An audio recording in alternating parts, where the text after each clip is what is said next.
Hi, in this video, I'm going to show you how you can appear offline during a Microsoft Teams meeting.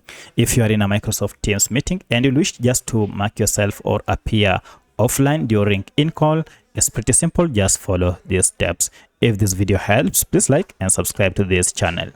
Alright, to do this, go to your Microsoft Teams main account and it will show your current status here. And you can manage your account status by just tapping on your profile icon. Here, go to in a call and then you should see the current status here. Currently, it is set to in a call. You can change this to any of these, such as available, busy, do not disturb, and many more. And if you want to appear offline, choose the last option, which is appear offline. By tapping on appear offline, you'll still be in the meeting. However, your status will appear as if you are offline. So that's how you can appear offline during a Microsoft Teams meeting.